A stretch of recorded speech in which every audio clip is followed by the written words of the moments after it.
Hello and welcome to Connect FCS Ed Podcast, where we talk about family and consumer sciences education. Each episode is geared to recruit, support, and retain the professional FCS educator. I am your host, Barbara Scully, and I want to help boldly celebrate families and careers with you. Hello and welcome back. So in today's episode, we're going to be talking about new approaches in e-learning and how to become a resilient teacher. So back to school, it loomed over many of our heads with so many unanswered questions about students, families, and communities around the United States and the world. Educators having to pivot this school year and pave a new path in unfamiliar territory, completely adverse to what the institution of education has always looked like and felt. But according to Brene Brown, who is my absolute favorite, I have nothing but the utmost respect for that woman. She encourages me, she inspires me, she enlightens me. I'm just going to put this out into the universe. Brene Brown, if you ever listen to any of my episodes, I would be honored to have you come on and just share your stories of impact. I'm just putting that out into the universe. Maybe some goodness will happen. But according to Brene, there is no innovation and creativity without failure, period. As an educator, we are living in the most technology advanced time period in history. We are capable of taking on this challenge and restructuring our diverse and content-rich curriculum and make it accessible to any student, anywhere, anytime. When it comes to synchronous versus asynchronous teaching and learning, a Facebook study concluded that people would watch a live video 3 times longer than a pre-recorded video. Why? Because audience members feel a deeper connection to the program.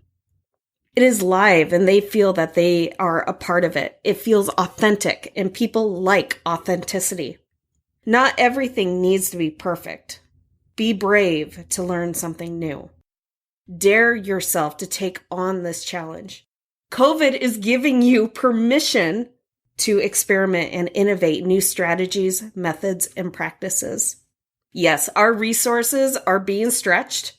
You will need to be mindful of your own mental health as we explore new possibilities. And I'm taking this on, this is my own challenge for myself because, holy cow, I have been stressed and I have been stretched, but I'm learning to give myself grace. And if you need to have somebody tell you to give yourself permission to slow down, I'm giving you that permission. You don't need me to say it, but if you need somebody to, please give yourself and allow yourself the permission to slow down. Your mental health is important. We need you. Your students need you. Your families need you.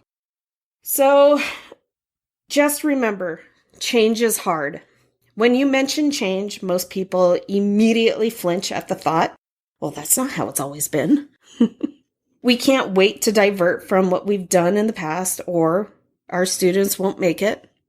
First, I must address that our students and our own children, yes, they will make it. That is our job. We and you know how to scaffold and differentiate. We will always do what is in the best interest of our students. Also, when you establish that trust and relationship with your students, they will rise to meet your expectations.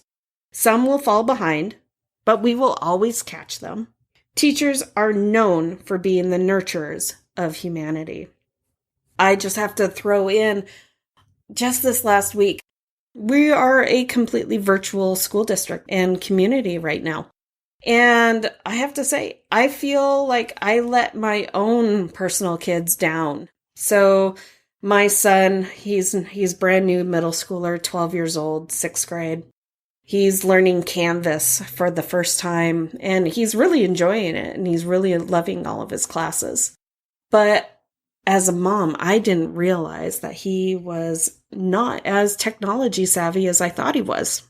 So this last week, one of his teachers emailed all parents. It wasn't just saying, your kid is not keeping up or anything like that. Just kind of giving everybody a heads up what they've been doing in class and everything. And I just had, the thought, you know what, Gabe, let's do a grade check. So all of a sudden you see the deer in the headlights look on his face.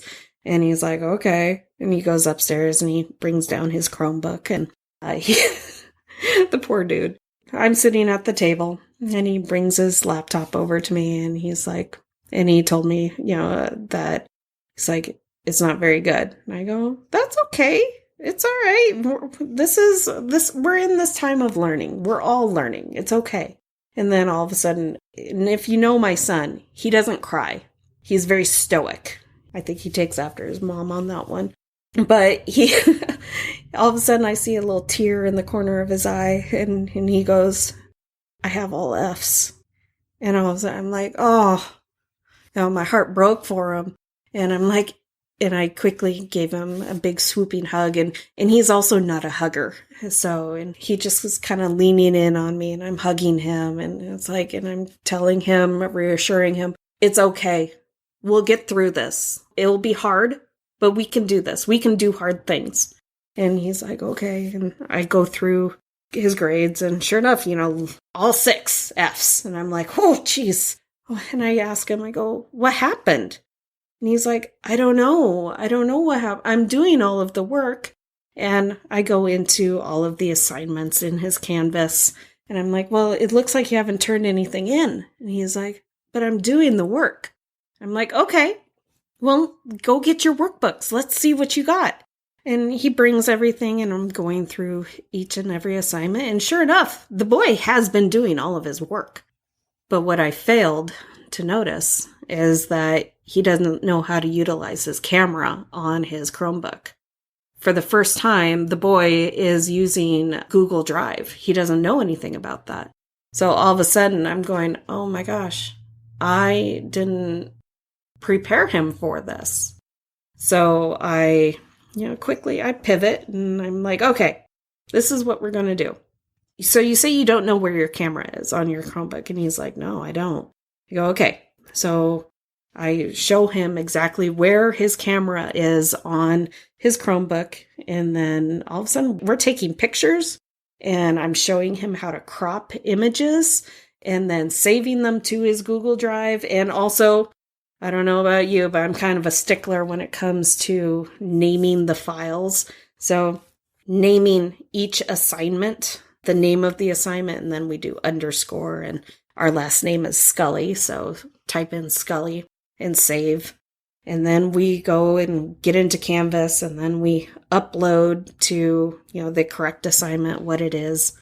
And then we spent several hours just taking pictures, cropping, renaming, and then uploading. And it took a long time. I then got on his email for his Canvas account and I sent an email to all of his teachers just saying, hey, I am so sorry. I thought he was more technology savvy than what he is. And this is what we've learned together over the last day. And also, I'm sorry for not checking in with him. As a mom, I feel like I failed him in that way because I was so hyper-focused on trying to get my students and try to get my own stuff taken care of because holy cow, it landslided and I didn't know how to look at or stop and say, you know what, students will be fine. I need to focus on my kids.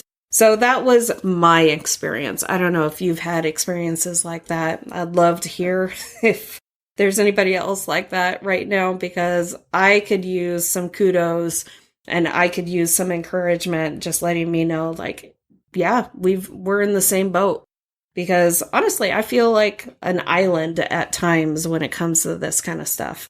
So that was my own personal experience this last week. Now, second, change is hard, yes, but it's also inevitable.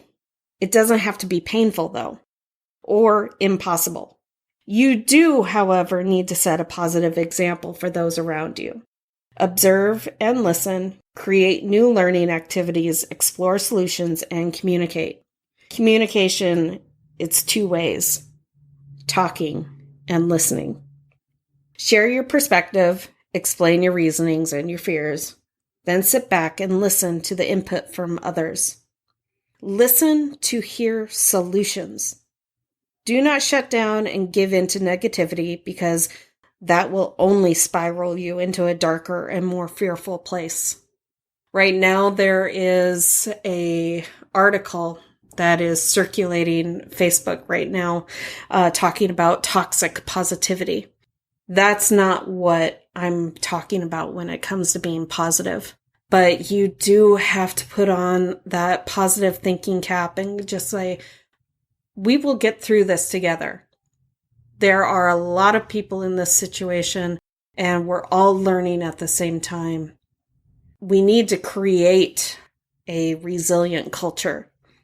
So listen to hear, but also share your own stories, because that's the only way that we are going to improve our own learnings. So maybe you're a master teacher, a new teacher, or somewhere in between. The common knowledge that we all understand is that to become an effective educator, it takes time to develop. Being a teacher takes more than a passing grade on a skills test. Subject knowledge is important, and idealism is great, but neither are enough to get you through a career in the classroom or a virtual one. Being a good teacher means reflecting on your methods and practices. Being open to self-reflection and honest critique is hard. But for me, over the past 3.5, now going on to 4 years, I have focused on certain areas that have helped me hone my reflection skills, thus giving me the opportunity to become a more effective and resilient educator. And this is how I'm embracing the challenge and hopefully inspiring many along the way. Words to define a leader aren't far off from the same words that might describe an excellent educator. Many of the same traits that are valued in a teacher are invaluable in a leader trying to create a better school or community environment. As teachers are the heart of the classroom, inspiring students' success, educational leaders are at the center of a community driving student, teacher, school, and even district-wide success. Lean on your colleagues. As a new teacher, both starting my career and moving schools, I have leaned heavily on my building professionals by asking questions and observing master teachers to demonstrate multiple instructional strategies, giving me new ideas how to bring back to my own classroom. Lean on your professional community for support. This gives you the ability to learn from one another. Second, build a network. There is never a better time for teachers to create their own professional learning community.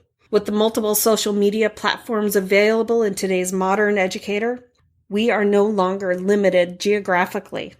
We can collaborate digitally, transforming our teaching practices, share insights from their teaching experiences, and engage in collective problem solving.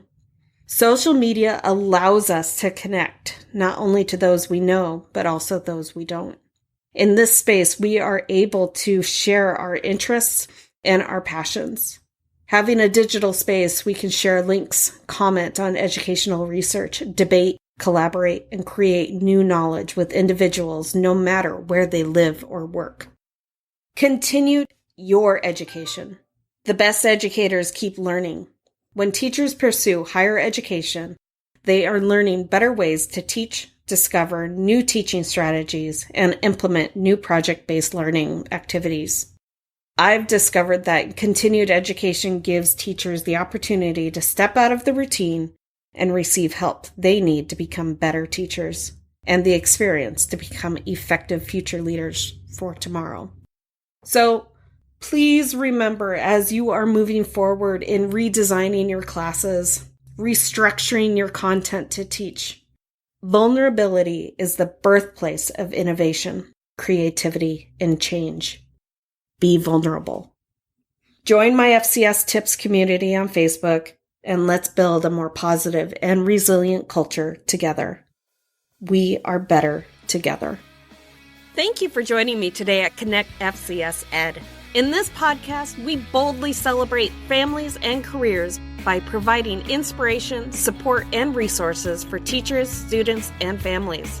If you could do me a quick favor, please leave me a 5-star review on iTunes.